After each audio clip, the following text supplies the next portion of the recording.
So I was told by Frank Colligan that you had actually quite a strong role in shaping the committee that really started talking about the inclusion of women. Well, yes, there were some people that were very Rotary, having started in 1905. Women just were not involved in the business and professional community, and so it was just a normal practice that Rotary was a men's organization, and there was other women's organizations, and there was a wives and a women's kind of an auxiliary called the interwheel, which has existed largely, has started in England and that sort of thing, for the wives and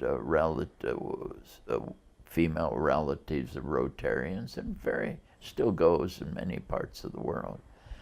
So, but even it started about in the 1950s, some proposals that Rotary ought to be considering women. And it would come up to the legislative session of Rotary, which is held every 3 years. And it's called the Council on Legislation, in which they would consider and review rules and regulations and policies of Rotary. So that would come up, and it would be debated a while, and then it would be never passed, because it was, I guess you have to say, was a group of guys changing their own rules, and they just never change very fast. So they then had. We finally came in the 1980s. There was a Rotary Club in Southern California called the Duarte Rotary Club that they admitted a couple women. Right.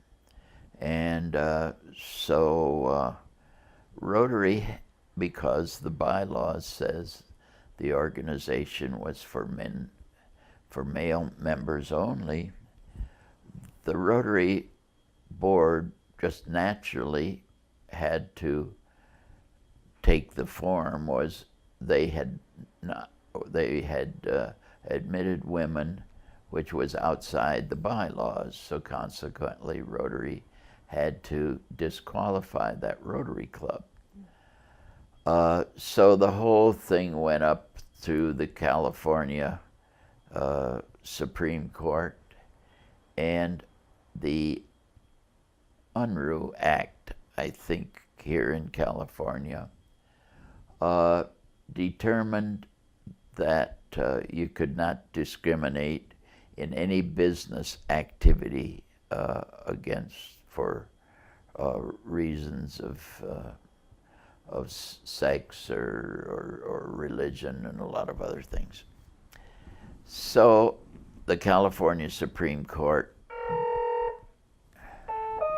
Good afternoon, residents. It is now time for lunch. Please join us downstairs in the dining room for lunch. So the California Supreme Court ruled that Rotary could not discriminate or could not eliminate the Rotary Club. So in California, women could become Rotarians, although it was, or any other place where the laws prohibited.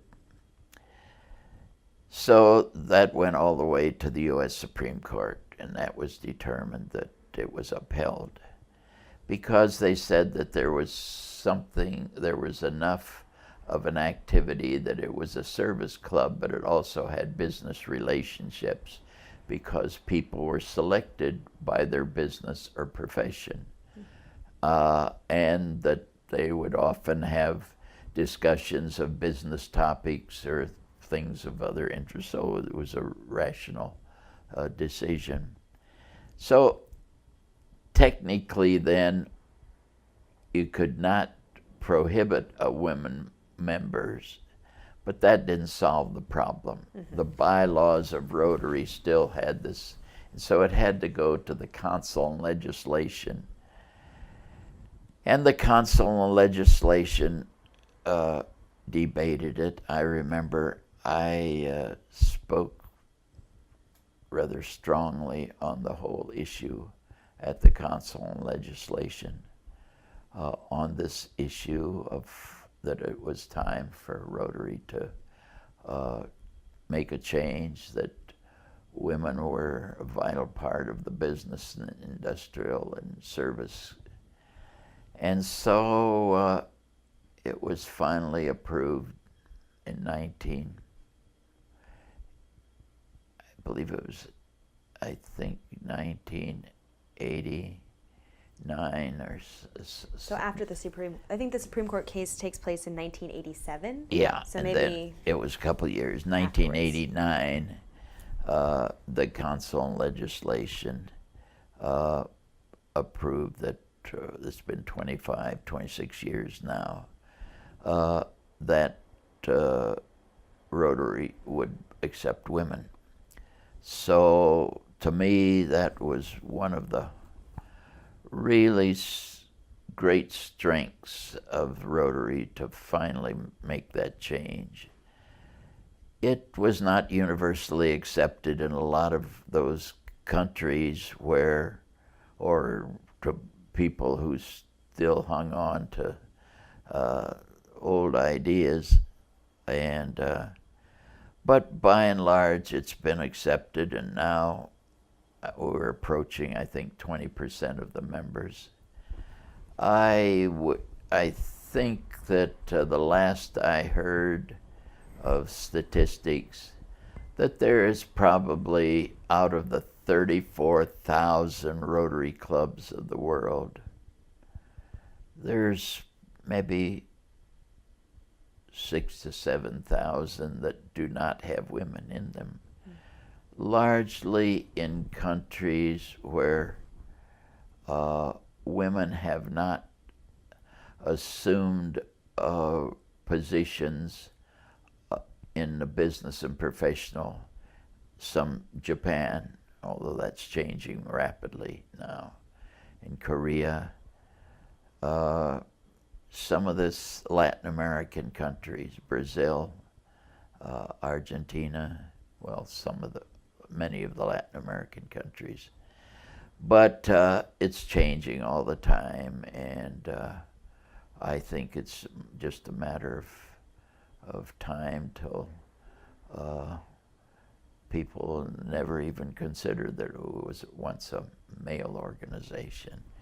It's and there've been made, the subsequent legislation has made it equally open for women, that women who have perhaps left the business or professional world to raise a family are eligible for the business or profession which they were in, and various other people who are largely volunteers in their community service, volunteer with youth groups and community groups and other groups that are supporting the quality of life of a community.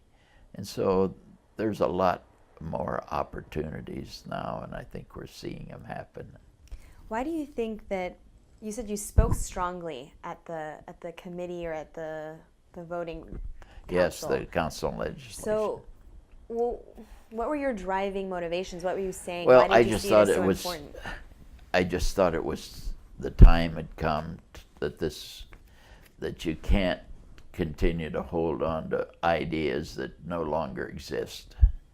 That women are taking a larger and larger role in the business and professional life of, certainly of most countries. Some countries, they're not, the women, Japan up until recent years were not nearly as open for women opportunities. But I just felt that now is the time had come, and that these are things that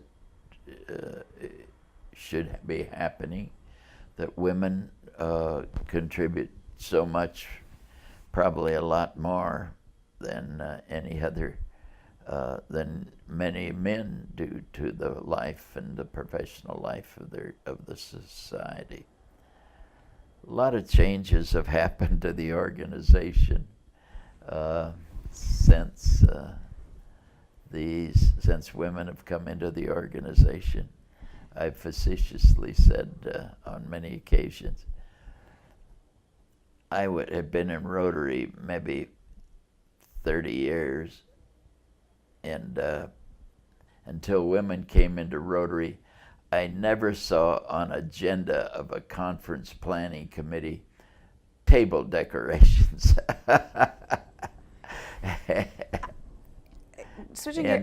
Plus the fact that the women, they get things done.